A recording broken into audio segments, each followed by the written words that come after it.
था इस्लाम की फितरत यही है कि इस्लाम के नाम पर इस देश में सारे मंदिर ध्वस्त किए गए, काफिरों के नाम पर इस देश के हिंदुओं की हत्या की गई या नहीं की गई। तो गेम बचाना पड़ेगा। ये पूरे मजहब को गाली दे रहे हैं, आपके चैनल पर खड़े होकर आपने रोकते क्यों नहीं सुन रहे? संगीत रागी जी, संगीत रागी जी, संगीत रागी जी, आपको ना संगीत रागी जी आदत हो गई है ऐसी डिबेट करने की जिसमें आप बोलते रहे और एक दूसरे के ऊपर बोल रहे हैं।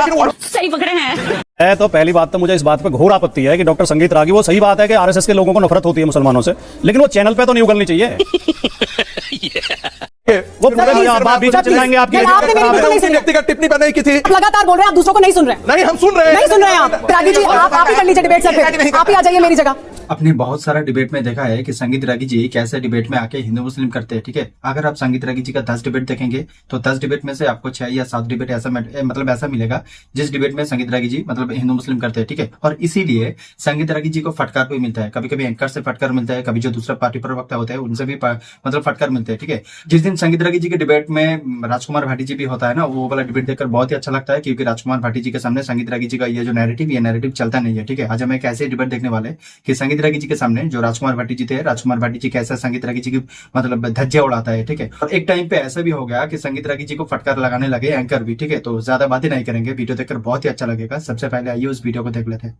32 मंदिर 28 मंदिर बचे हैं, सारे इन इस्लामिस्ट जिन विधर्मियों ने तोड़ दिया। बांग्लादेश के अंदर हमारे मंदिरों को इन्हीं इस्लाम के आधार पर तोड़ दिया। इसलिए मुझे ये पूरा कहने का हक है कि ये इस्लाम का मूल चरित्र यही है। दूसरे धर्मों के मंदिरों को मैं आपसे सवाल ये पूछ रही हूँ, क्या आप ये कहना चाहते हैं कि कोई भी अगर पायस मुसलमान है, अगर वो इस्लाम धर्म पर है तो वो हिंदुओं के खिलाफ है, वो मंदिरों के खिलाफ है? सब मुसलमान ऐसे ही हैं? क्या आप ये तुलना कर रहे हैं सब औरंगजेब जैसे हैं? शुरुआत में क्या सब औरंगजेब जैसे हैं? मुसलमान नहीं, आप यही कह रहे थे ना अभी, सारे मुसलमान नहीं है। लेकिन मैंने कहा था इस्लाम की फितरत यही है कि इस्लाम के नाम पर इस देश में सारे मंदिर ध्वस्त किए गए हैं या नहीं है? अफगानिस्तान के अंदर जो मंदिर तोड़े गए वो इस्लाम के नाम पर तोड़े गए या नहीं तोड़े गए? काफिरों के नाम पर इस देश के हिंदुओं की हत्या की गई या नहीं की गई? और वो इस्लाम के मानने के कारण ही दूसरा हिंदू काफिर साबित हुआ है या नहीं है? प्रदीप भंडारी के मंदिर, आपके पास आऊंगी। प्रदीप बहुत देर से कुछ कहना चाहते हैं, तोड़े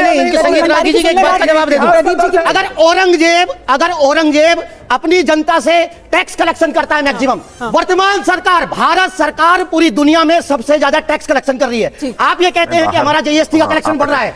अगर औरंगजेब ज्यादा टैक्स लेकर के बदनाम होता है तो आप नायक बन जाओगे, सरकार माफी नहीं मांगेगी। ठीक है, चलिए। मैं ये कहना चाह रहा हूं, एक इल्जाम और इन्होंने बहुत गंभीर इल्जाम लगाया है। आपको बता दूं, इस्लामी तारीख का हमारा नायक अगर कोई है और हम कायद मानते हैं तो प्रॉफिट मोहम्मद सल्लल्लाहु अलैहि वसल्लम को मानते हैं। और आजाद हिंदुस्तान में मौलाना आजाद, एपीजे अब्दुल कलाम, वीर अब्दुल हमीद, ब्रिगेडियर उस्मान, ये हमारे नायक तो हैं, लेकिन हम औरंगजेब को या किसी को कभी भी हम फेवर नहीं करते। इतिहास है, इतिहास की तरह पढ़ते हैं। ठीक है, ठीक। लेकिन संगीत और रह गई बात, एक बात बहुत इंपॉर्टेंट मैं कह दूं, इन्होंने कहा कि कत्ल की बात, मुसलमान जहां जाते हैं कत्ल नहीं करते हैं, प्यार बांटते हैं। प्रॉफिट मोहम्मद जब मदीना से मक्का पहुंचे थे तो जितने लोगों ने उन पर जुल्म किया था सबको माफ किया था और एक कत्ल नहीं हुआ था। यही नहीं, जितनी जंगें हुई हैं जहां प्रॉफिट रहा करते थे वहां पर जाकर जंगें हुई जब लोगों ने। देखिए, बुत परस्ती इस्लाम के मूल व्यक्तित्व का चरित्र का हिस्सा है। और जिस समय पूरे मजहब को गाली दे रहे हैं, आपके चैनल पर खड़े होकर आपने रोकते क्यों नहीं? समय भी वहां पर गलत बात, हम चर्चा कर रहे हैं, सब अपनी बात रख रहे हैं। आपको मैं मौका दूंगा, जवाब दीजिए। मैं अल्लामा इकबाल को कर दे रहा हूं, इन्हीं की बात आप कोट कर दीजिए। मैं सिर्फ इतना बता देना चाहता हूं, इकबाल ने लिखा था मक्का विजय के पश्चात वहां की जितनी भी मूर्तियां थी उन सबों को ध्वस्त करने की शुरुआत वहीं से हुई थी। क्या आप पढ़ लीजिएगा? नहीं, इतिहास में यदि आपको जानकारी नहीं है तो पढ़ लीजिएगा। दूसरा ठीक है, झूठ है, मैं बता रहा हूं, तारीख क्या है मुझसे पूछिए। इकबाल लिख रहे हैं, झूठ है, मैं बताऊंगा। अफगानिस्तान में मंदिर कौन तोड़ा? इस्लामिस्टों ने तोड़ा या नहीं तोड़ा? क्या वो धर्म परिवर्तन, क्या वो हृदय परिवर्तन था? हमसे जुल्म का क्या गलत किया? कब तोड़ा? पूरा जालिमों का संगीत रागी जी, संगीत रागी जी, संगीत रागी जी, आपको ना संगीत रागी जी आदत हो गई है ऐसी डिबेट करने की जिसमें आप बोलते रहे और एक दूसरे के ऊपर बोल रहे हैं। मैंने आपको मौका दिया, आप मैंने दीजिए ना, आप मेरे तरफ देखिए ना। बोलिए ना कि हाँ बड़ा हम पीसफुल है, अरे दुनिया में बम फोड़। भाटी जी जवाब देना चाहते हैं और हारिस जी चाहिए सर, एक एक करके। हम बड़ा शांति में विश्वास करते हैं, अमन चैन में विश्वास करते हैं। अरे कहां सिडनी में बम कौन फोड़ता है? सिडनी में, लंदन में बम कौन फोड़ता है? जर्मनी में बम कौन फोड़ता है? दुनिया में सारे जगह आतंक का पर्याय आप बन चुके हैं। ठीक है, कानून को हाथ में लेकर बाबरी मस्जिद उसका बखान करते हैं। कानून आजाद हिंदुस्तान में किसने इसीलिए दुनिया में कहीं आपको बता रहा आप उनको बोलने का मौका नहीं दे रहे। संगीत रागी जी मुझे आपसे रिक्वेस्ट करनी पड़ेगी। संगीत रागी जी प्लीज, अभी जुनैद हारिस साहब रुक जाइए प्लीज, रुक जाइए प्लीज, मैं जिसे बोलूंगी सर रुक जाइए। संगीत रागी जी बोल रहे थे, आप भी उसी तरह से बोल रहे हैं। आप लोग चाहते ही नहीं कि कंस्ट्रक्टिव कोई डिबेट हो। भाटी जी आप जवाब दीजिए जी। नहीं, मैं तो पहली बात तो मुझे इस बात पे घोर आपत्ति है कि डॉक्टर संगीत रागी, वो सही बात है कि आरएसएस के लोगों को नफरत होती है मुसलमानों से, लेकिन वो चैनल पे तो नहीं उगलनी चाहिए, इससे देश का माहौल खराब होता है। वो पूरे आप बीच में चिल्लाएंगे आपकी व्यक्तिगत टिप्पणी पर नहीं की थी। संगीत रागी यदि जिक्र करेंगे तो मैंने कोट किया है, यदि आप नहीं पढ़ा है तो मैं क्या करूं? बोल रहे हैं आप लगातार बोल रहे हैं संगीत जी, आप लगातार बोल रहे हैं संगीत जी, आप लगातार बोल रहे हैं, आप दूसरों को नहीं सुन रहे हैं। आप लगातार बोल रहे हैं, आप दूसरों को नहीं सुन रहे हैं। नहीं, हम सुन रहे हैं। नहीं सुन रहे हैं आप, नहीं सुन रहे हैं करने के लिए आप नहीं सुन रहे हैं। आप जवाब दीजिएगा ना, आप जवाब दीजिए जब आपको मौका मिले। जवाब दे रहा हूं, मैं आपको मौका दूंगी। अगर वो व्यक्तिगत टिप्पणी करेंगे मैं आपको मौका दूंगी, आप जवाब दीजिएगा। लेकिन आप बीच में ऐसे करेंगे तो डिरेल होती है ना डिबेट। मेरा जी उन्होंने कुछ पहले रुक जाइए जुनैद साहब, लेट्स नॉट डू दिस जी। औरंगजेब ने कभी मंदिर तोड़े थे, उस समय ना कानून था ना न्यायालय थे, उस समय गलत किया उसने, उसका कोई समर्थन नहीं कर रहा है। लेकिन इन्होंने तो सबके सामने, पूरी दुनिया के सामने अभी मस्जिद तोड़ी है थोड़े दिन पहले ही। तो इनमें और औरंगजेब में क्या फर्क है? जवाब लूंगी आपका। दूसरी बात, इन्होंने कहा कि जो मूर्ति पूजा का विरोध और मूर्ति तोड़ते थे, मूर्ति पूजा का विरोध तो आर्य समाज भी करता है। स्वामी दयानंद ने मूर्ति पूजा का विरोध किया है। प्लीज जी। हर्ष ने, अब अभी ओम जी कह रहे थे नहीं गलत है ये तत्व सही है। बिल्कुल नहीं। मुझे तो आपके इतिहासकार होने पे ही शक हो रहा है। बिल्कुल नहीं है। हर्ष के राज्य में एक विभाग था पूरा मंदिर तोड़ने का, देवता शासन में मंदिर तोड़े गए थे।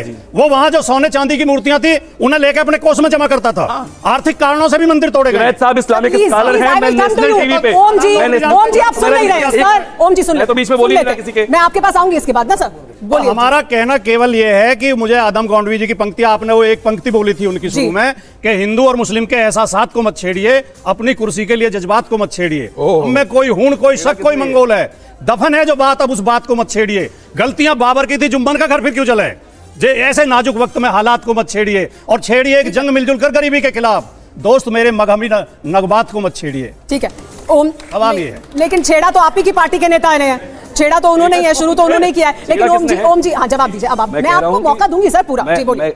जुनैद साहब के साथ कम से कम 50-60 डिबेट्स कर चुका हूं, और वो कम से कम अच्छी तरह से जानते हैं कि मैं एक शब्द भी बिना प्राथमिक स्रोतों के नहीं बोलता। मैं 100% का जवाब जुनैद साहब मैं चुनौती देकर कहता हूं कि प्राथमिक स्रोत के साथ कोई इंस्क्रिप्शन या कोई प्राइमरी बता रहा हूं आपको, मुझे बता दीजिए प्लीज, मुझे बता दीजिए। कहीं आपके पास नहीं है, मैं जानता हूं। हर्ष को मैंने बहुत ठीक से पढ़ा है, 606 से 647 का इतिहास बहुत ईमानदारी से मैंने उनका पढ़ा है, एक एक पंक्ति पढ़ी है। आप नहीं बता पाएंगे, ये मेरी गारंटी है। झूठ मत फैलाइए सर, प्लीज बीच में नहीं बोलना है ना, चैनल से झूठ मत फैलाइए। एक बात। दूसरी बात, जो अभी बात संगीत भाई कह रहे थे, मैं एक लाइन उसमें जोड़ना चाहता था। अल्लामा लिखते हैं कि कैसे फैला इस्लाम। वो कहते हैं कि तुझको मालूम है लेता था कोई नाम तेरा, तुझको मालूम है लेता था कोई नाम तेरा, कुव्वते बाजुए मुस्लिम ने किया काम तेरा। और आगे वो लिखते हैं कि पर तेरे नाम पर तलवार उठाई किसने, बात बिगड़ी हुई जो थी वो बनाई किसने। तलवार किसने उठाई गई थी? प्यार करने के लिए। वो प्यार से हो गया था, बहुत राजी खुशी हो गया था। बेकार की बात है, केवल तलवार के बल पर इस्लामीकरण हुआ और 56 देश इस्लामिक बन गए। अच्छा, संगीत रागी जी इतिहास यही। और तो छोड़ दीजिए, अलीगढ़ मुस्लिम यूनिवर्सिटी पढ़ते हो ना, अलीगढ़ मुस्लिम यूनिवर्सिटी का सर सैयद ने पता है क्या 1886 में इसी मेरठ के अंदर सभा में बोला, हम वो कौम है जिसकी तलवारों को देखते हुए रूहें कांप जाती थी, इस तलवार के बल पर हमने हिंदुस्तान पर राज किया है। ये सर सैयद थे जिनको परोसा जाता है।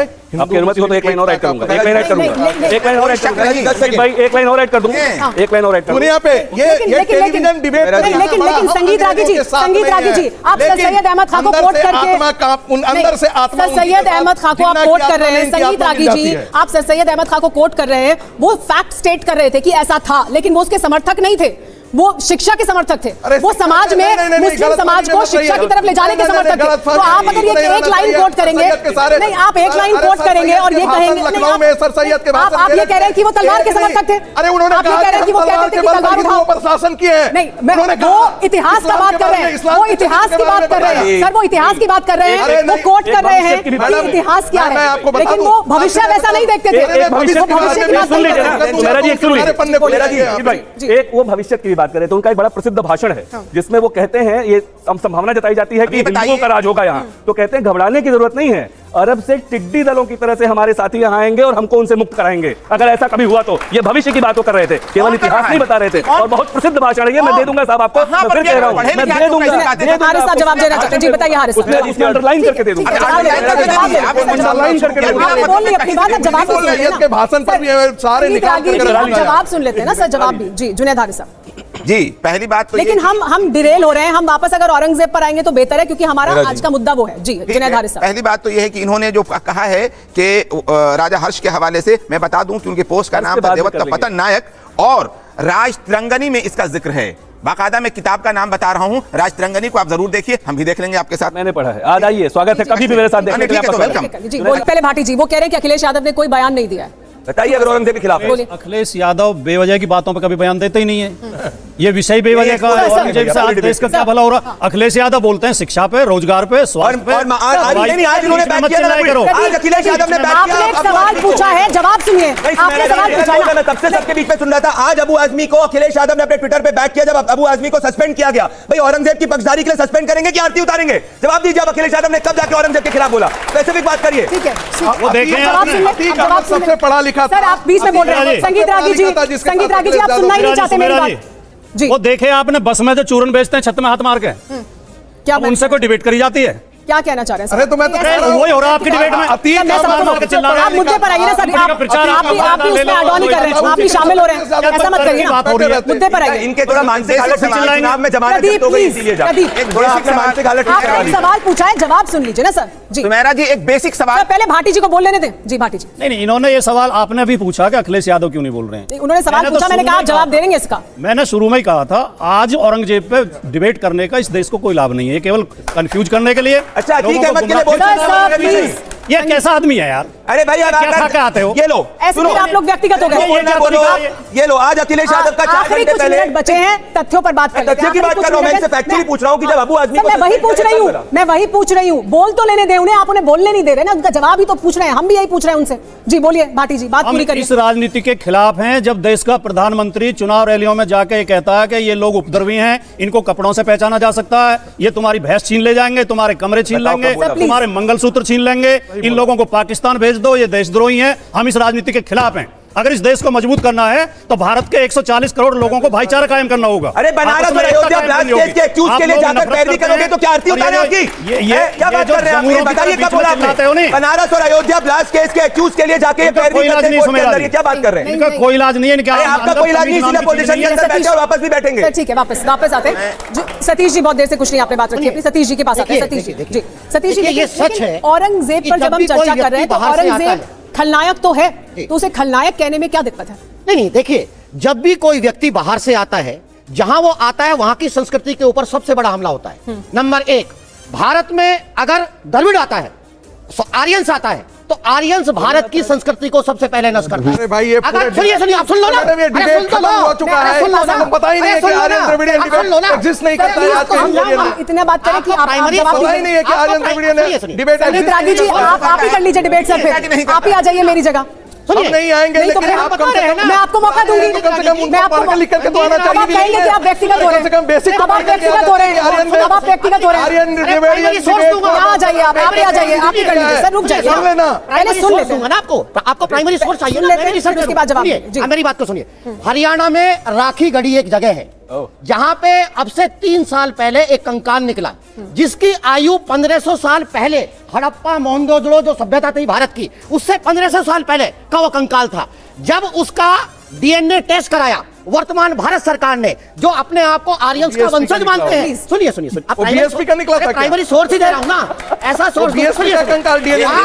सुनिए, वहां आर्यंस का डीएनए नारद है, R1A1 कोई डीएनए नहीं है वहां, जो यहाँ का मूल निवासी है। और सुनिए, 2013 में इस देश का क्या कहना क्या चाहते हैं सर? औरंगजेब से संबंध क्या है इसका? कोई भी बाहर से आने वाला व्यक्ति, चाहे वो मुगल हो, चाहे वो आर्यन हो, उन्होंने वहां की मूल संस्कृति को आमतौर पर लोग हानि पहुंचाते हैं। अगर अमेरिका में लोग गए, वहां की मूल संस्कृति मारियंस है। सुनिए, माया संस्कृति को बाकायदा बर्बाद किया। औरंगजेब अगर बाहर से आए, मुगल लूटने के लिए आए थे, लेकिन वो भारत में बसे। ये भी एक बात ध्यान रखना पड़ेगा। आपने कभी अंग्रेजों से सवाल क्यों नहीं पूछा?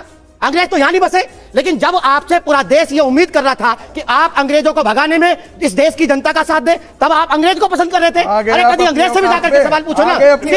नहीं, ठीक है, आप सारा सवाल इनसे पूछोगे। ठीक है, हमारे पास इतना ही समय है। ये था वीडियो आपको कैसा लगा कमेंट करके जरूर बताना। मैंने पहले ही बोल दिया था कि संगीत रागी जी के डिबेट में जिस दिन राजकुमार भाटी जी भी होता है ना, राजकुमार भाटी जी और संगीत रागी जी के बीच ये डिबेट देखकर बहुत ही अच्छा लगता है। ठीक है, तो आज का ये जो वीडियो आपने देखा, वीडियो देखकर आपको कैसा लगा बता देना, या फिर राजकुमार भाटी जी ने जो कुछ भी बताया और संगीत रागी जी ने जो कुछ भी बताया, इसके ऊपर आपका जो राय है वो कमेंट करके बता देना। ऐसे वीडियो देखने के लिए हमारे चैनल को सब्सक्राइब कर देना।